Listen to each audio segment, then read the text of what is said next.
I can't wait to show you how to make sourdough granola. It is one of my favorite quick and easy sourdough recipes that uses up a little bit of discard from your fridge or on your counter if you weren't able to use it at peak, and you can clean out your pantry. This is not a recipe where you're making a grocery list and picking stuff up. No, you are raiding that pantry and finding all those odds and ends, those random craisins at the back of your pantry, the slivered almonds, the pecans, or pecans, however you say it, from your Thanksgiving pie that you didn't use the whole bag. All of that stuff you can use to make sourdough granola.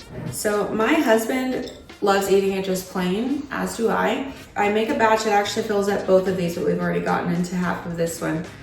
He takes an entire mason jar like this to work and just snacks on it throughout the day. My kids, I also pack these in their lunches. They're supposed to have a lunch and 2 snacks, and this is often one of the 2 snacks. But there's lots of other ways that you can use granola.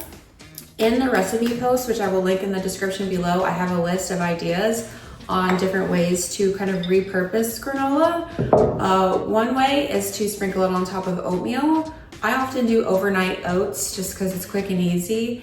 And so you just pull those out of the fridge and you can just sprinkle it right on top, mix it in. You can also do this with heated oatmeal, and that is delicious. There are some other options too that I've never done, but that lots of people rave about.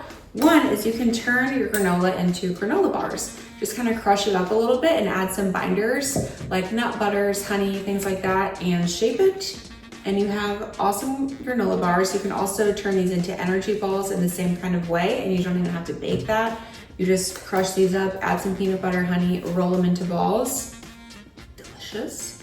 A lot of people like putting this on their ice cream, on different like warm fruit desserts like cobblers, pies, things like that.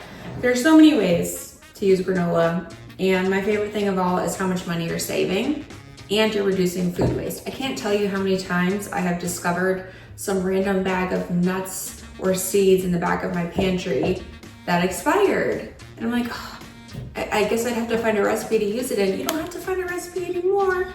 Just make some sourdough granola. So let me take you through exactly how to make it. It is so fast and easy, you're not even gonna believe it. And it's just a formula. So you're gonna see the recipe, and it's a certain amount of nuts, any nut, grab any kind of nuts you have, certain amount of seeds, same thing, hemp seeds, sunflower seeds, chia seeds, whatever kind of seeds you have. Pumpkin seeds are delicious. A certain amount of liquid fat. You could do avocado oil, coconut oil, melted butter, so many options.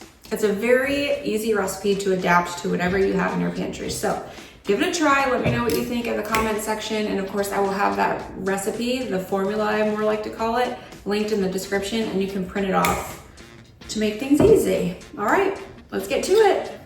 Anytime I'm getting ready to make sourdough granola, I first raid my pantry. I will go in there and see any kind of nuts, seeds, dried fruit, oats, anything in there that might be expiring, or just those odds and ends of things that you bought for like a particular recipe, or you know, when we were on a health kick and bought flax seeds and chia seeds and haven't used them very much since. We are bringing all of that out. This time I threw in some chocolate chips. It's not on the recipe card. You can do it if you want, but I probably won't be doing that again because they kind of got melty and it was a little bit of a mess. But the moral of the story is feel free to make this recipe your own. It's just a formula. 60 grams of liquid fat, anything that you have, 40 grams of light brown sugar or coconut sugar. This adds a nice caramely flavor, but it's not overly sweet. 60 grams of a liquid sweetener. Again, this is not a very sweet granola, so if you like it on the sweeter side, add a little bit more. We're getting rid of 100 grams of sourdough discard. It could also be active starter if that's what you have. This is just a nice way to get rid of extra discard if you have a bunch in your fridge. 10 grams of vanilla extract. I'm a little heavy on the vanilla, but I'm a big fan. I do have a recipe for how to make vanilla extract from scratch, and it is so easy, and it will save you almost 90% when you compare the price to the grocery store stuff. And it's so good. It's so much better, in my opinion.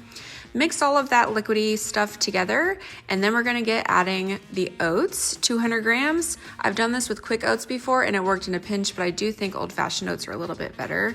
100 grams of seeds, literally whatever you've got. just be a little bit stingy on the chia seeds because too much of those can make the texture kind of weird.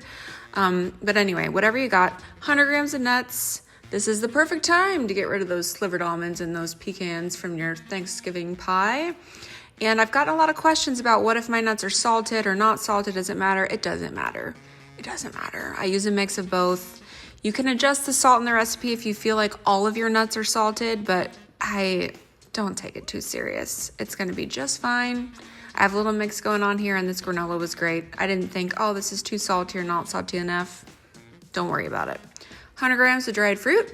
I also get a lot of questions about should I wait to add the fruit until after it's baked so that the fruit doesn't get hard or dry. And that's not been my experience at all. I just add it directly into the mix and it turns out great. So feel free to experiment. If you add the fruit in and you feel like, oh, it got a little bit hard somehow during baking, next time you make the granola, leave those out and just sprinkle them in once it's baked. We're adding our salt and some cinnamon. Cinnamon's optional. You can add any other spice that you like. Coriander, what else would be good? Nutmeg, pumpkin pie spice. Make it your own. You can leave out the spices if you're not a fan. Then we're just going to dump this out onto a sheet tray. You can put it on parchment or lightly oil your sheet tray. I have a USA pan sheet tray here, which uses a proprietary liquid silicone coating to make it completely non-stick, so I don't have to worry about that anymore.